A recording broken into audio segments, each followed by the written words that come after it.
Bonjour à tous, ce mois-ci je vous propose 4 observations à faire, mais juste avant, je vais vous montrer où se trouvent nos planètes dans le système solaire afin de mieux comprendre leur disposition dans le ciel nocturne.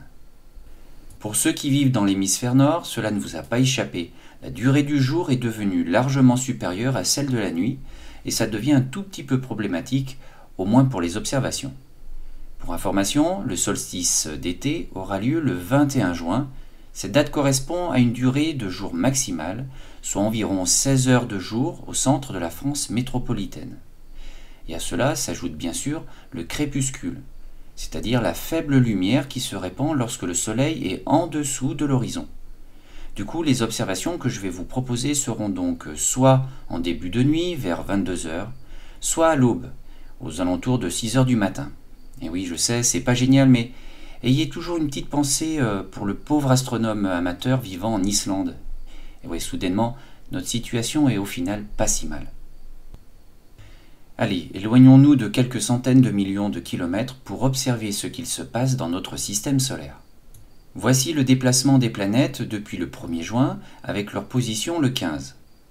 La Terre tournant dans ce sens, on peut se rendre compte qu'après le coucher du Soleil, il sera extrêmement difficile d'observer Mars. En revanche, il n'y aura pas de souci pour Jupiter, qui sera observable à partir de 21h30 en direction du sud. Quant à Saturne, elle sera à l'opposition, le 15 juin, et elle sera donc visible au sud-est, un peu avant 22h. Et puis, avant 4h du matin, Vénus se lèvera à son tour à l'est. Elle sera donc visible jusqu'à l'aube.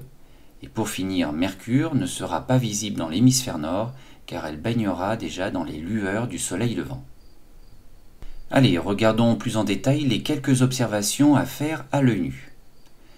Le 3 juin, c'est une journée qui résume assez bien ce mois de juin. Tout commence très tôt le matin, à l'est, vers 6 heures du matin.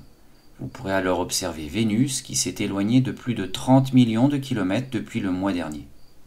Ce sera la seule planète à être observable, même si 2 autres planètes se cachent dans les lueurs de l'aube. Vous aurez en effet juste à côté Uranus qui est à plus de 3 milliards de kilomètres et un peu plus bas Mercure en direction du soleil levant.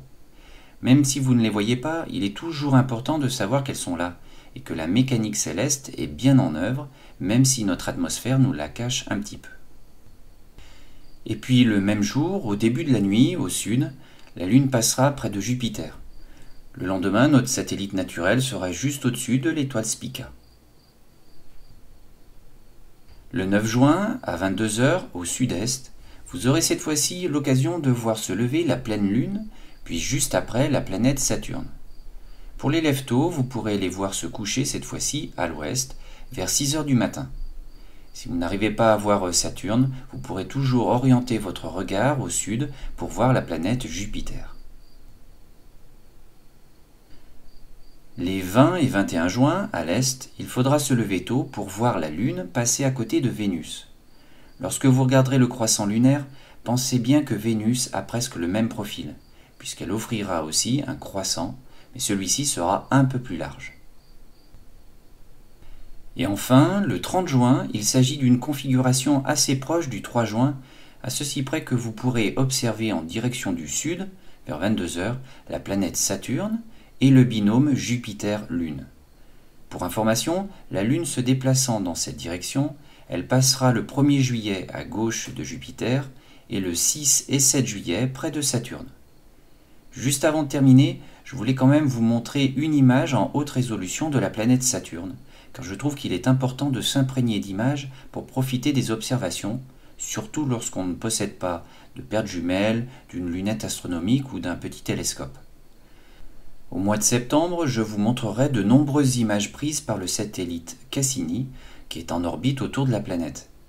N'ayant presque plus de carburant, on a récemment décidé de le faire passer plusieurs fois entre la planète et ses anneaux, et d'achever sa mission le 15 septembre en le faisant entrer dans l'atmosphère de la planète. Et bien voilà, nous arrivons à la fin de cette vidéo. J'espère que vous avez noté quelques observations à ne pas manquer. En ce qui concerne la production vidéo, je vais faire une petite pause estivale, mais je ne vous laisserai pas sans rien. En effet, j'ajouterai les observations à faire en juillet et en août dans la description. Allez, on se retrouve donc en septembre pour les prochaines actualités du ciel étoilé. À bientôt!